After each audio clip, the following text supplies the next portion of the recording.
Hello friends, knowledge versatile welcomes you.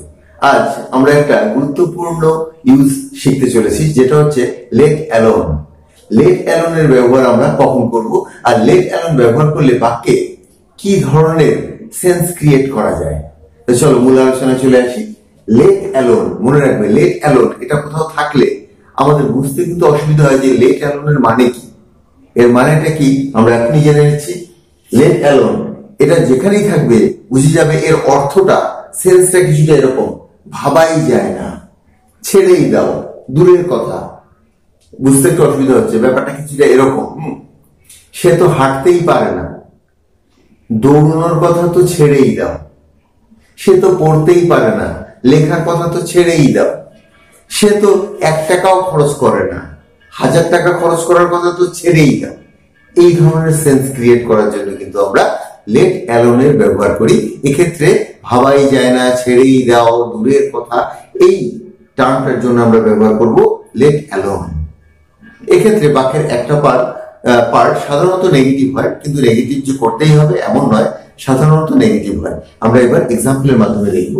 তো let alone এর অর্থ হচ্ছে, মনে রাখবে, ভাবাই যায় না, দূরের কথা বা ছেড়েই দাও, এমন সেন্স ক্রিয়েট করে। হ্যাঁ, আর এটা প্রথমে যে সেন্টেন্সটা দেবে, একটা সেন্টেন্স থাকবে, সেই সেন্টেন্সটা মূলত নেগেটিভ হয়। যেমন ধরো, সে তো হাঁটতেই পারে না, ছোটার কথা বা দৌড়ানোর কথা তো ছেড়েই দাও। তা কি দাঁড়ালো, সে তো হাঁটতেই পারে না, তো এই প্রথম সেন্টেন্সটা তো নেগেটিভ। তো এমন নয় যে সবসময় লেট অ্যালোনের ব্যবহারের পূর্বে তোমাকে নেগেটিভ সেন্টেন্স ইউজ করতে হবে, এমন নয়। সাধারণ সেন্টেন্সও ইউজ করতে পারো, অর্থাৎ অ্যাফার্মেটিভ সেন্টেন্সও ইউজ করতে পারো। প্রথমে একটা সেন্টেন্স, সেটা মূলত নেগেটিভ হবে, তারপর তোমার লেট অ্যালোনের ব্যবহার হবে, এবং তারপর ভার্বের প্রেজেন্ট ফর্ম। ভার্বের সাথে কিন্তু আইএনজি যোগ বা ইত্যাদি করতে হবে না। তারপর তোমার অবজেক্ট। এখানটায় যে ভার্বের প্রেজেন্ট ফর্ম বললাম, এটা সবসময় যে ভার্ব এখানে বসাতেই হবে এমন নয়। অনেক সময় এই সেন্টেন্সের যে ভার্ব, এক্ষেত্রেও একই ভার্বের ব্যবহার হলে অনেক সময় দরকার পড়ে না। একই ভার্বের বেশিরভাগ ব্যবহার হয়, অনেক সময় এখানে দরকার পড়ে না আবার সেই ভার্বের প্রেজেন্ট ফর্মের উল্লেখ করতে। অর্থাৎ কোনো ভার্ব না দিলেও অনেক ক্ষেত্রে কিন্তু একই সেন্স চলে আসে। এবার আমরা এক্সাম্পল দেখছি। ইংরেজি বলা তো দূরের কথা, সে তো লিখতেও পারে না। এখানে আমরা কিন্তু দুটো ভার্ব পাচ্ছি, একটা বলা, একটা হচ্ছে লেখা। ইংরেজি বলা তো দূরের কথা, সে তো লিখতেও পারে না। তো সে তো লিখতেও পারে না, এই সেন্টেন্সটাকে আমরা আগে ট্রান্সলেট করব। হি কান্ট ইভেন রাইট, লিখতেও পারে না, এমনকি লিখতে পারে না, তার জন্য ইভেনের ব্যবহার করছি। সে তো লিখতেও পারে না, হি কান্ট ইভেন রাইট। আচ্ছা, কান্টের পরিবর্তে কিন্তু আমরা আনএবল এর ব্যবহার করতে পারি।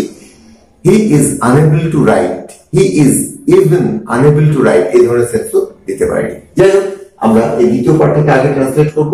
সে তো লিখতেও পারে না, he does not know how to even right. তো আমরা দুরকম সেন্স এর আগে বলেছিলাম, হি Kant even right, he is unable to right, he is even unable two right. কিন্তু আমরা ট্রান্সলেশনে এখানে যেটা ব্যবহার করলাম ওগুলো ব্যবহার করতে পারো। এখানে যেটা ব্যবহার করলাম, he does not know how to even right, he does not know how to even right. মনে রাখবে এর অর্থ হচ্ছে সে এমনকি লিখতেও পারে না।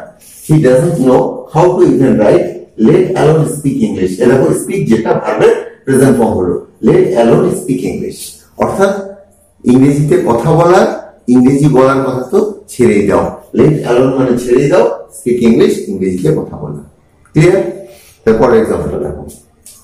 কম্পিউটার কেনার কথা তো ছেড়েই দাও, আমি তো একটা মোবাইলও কিনতে অক্ষম।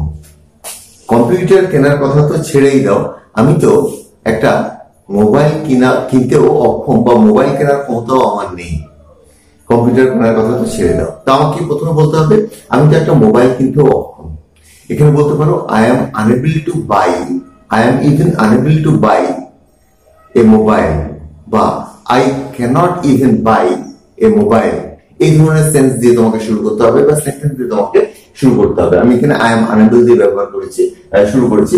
I am unable to buy even a mobile, even দিচ্ছি মানে এমন কি। I am unable to buy even a mobile. I am unable to buy even a mobile. আমি এমন কি একটা মোবাইলও কিনতে পারি না। লেট অ্যালোন মানে ছেড়েই দাও, ভাবাই যায় না, দূরের কথা। বাই এ কম্পিউটার, কম্পিউটার কেনার কথা তো ছেড়েই দাও। এক্সাম্পল পরেরটা দেখো। খাবারের কথা তো ভাবাই যায় না, সে তো আমাকে এক গ্লাস জলও দেয় না। তো সে তো আমাকে এক গ্লাস জলও দেয় না, he doesn't even offer me a glass of water, সে এমনকি আমাকে এক গ্লাস জলও অফার করে না। লেট অ্যালোন ফুড, খাবারের কথা তো ছেড়ে দাও, খাবার অফার করার কথা তো ছেড়েই দাও। Let alone offer food, offer me food ইত্যাদি। He doesn't even offer me a glass of water, he doesn't even offer me a glass of water, সে এমনকি আমাকে এক গ্লাস জলও অফার করে না। লেট অ্যালোন ফুড, এখানে কিন্তু ভার্বটা দেওয়া হলো না, এখানে ভার্ব দিয়ে অফার দিতে হতো। লেট অ্যালোন অফার মি বা offer food, clear? Let alone মানে ছেড়ে দাও। গাড়ি তো দূরের কথা, আমার তো সাইকেলও নেই, এখানে কিন্তু স্টেট অফ পজিশন চলে এলো, অর্থাৎ অধিকারে থাকা নির্দেশ করতে কিন্তু আমরা স্টেট অফ পজিশনের ব্যবহার করে থাকি। গাড়ি তো দূরের কথা, আমার তো সাইকেলও নেই, আমার তো সাইকেলও নেই, এটাকে আগে আমরা ব্যবহার করবো। কিভাবে বলবো? I don't have even a cycle, I don't have even a cycle. I have not দিয়েও বলতে পারতাম, I have not even a cycle, কিন্তু আমরা এখানে ব্যবহার করেছি I don't have even a cycle. Let alone a car, আর যদি ভার্ব ব্যবহার করি স্টেট অফ পজিশন হ্যাভ দিতে হবে। লেট অ্যালোন এ কার, গাড়ির কথা তো, কারের কথা তো ছেড়েই দাও, এখানে হ্যাভের ব্যবহারটা আমি ব্র্যাকেটের মধ্যে রেখেছি। পরের এক্সাম্পলটা দেখো, এক্ষেত্রে আর বাংলাটা আমি বলে দিই, সোজা ইংরেজিতে চলে এসেছি। হি ওয়াজন্ট ইভেন রিচ, সে এমনকি ধনীই নয়। Let alone be a king, রাজা হওয়ার কথা তো ছেড়েই দাও, রাজা হওয়ার কথা তো ছেড়েই দাও, সে এমনকি ধনীই নয়, সে এমনকি রিচই নয়। সেটা বলতে গিয়ে বলতে হবে he is not even rich, let alone be a king, let alone be a king. তোমরা বোর্ডটাকে কিন্তু ভালো করে স্টাডি করবে, তবে দেখবে এই লেট অ্যালোন এটা ব্যবহার করার থেকে বোঝার দিকটা কিন্তু বেশি গুরুত্বপূর্ণ, কারণ অনেক জায়গায় লেখা থাকে আমরা বুঝতেই পারি না যে লেট অ্যালোন দিয়ে কি বোঝাতে চেয়েছে। তারপর example, he won't be able even to walk, সে তো হাঁটতেই পারবে না, ওন্ট আছে ফিউচারে, সে তো হাঁটতেই পারবে না। Let alone climb a tree, গাছে ওঠার কথা তো ছেড়েই দাও, সে তো হাঁটতেই পারবে না, গাছে ওঠার কথা তো ছেড়েই দাও।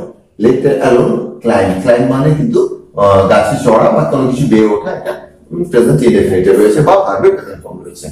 হি won't be able even to walk, let alone climb a tree, অর্থাৎ সে তো হাঁটতেই পারবে না, গাছে ওঠার কথা তো ছেড়েই দাও।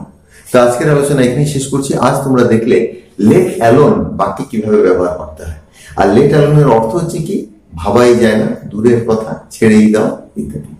পরের ভিডিওতে আবার দেখা হচ্ছে। Till then, bye, love you.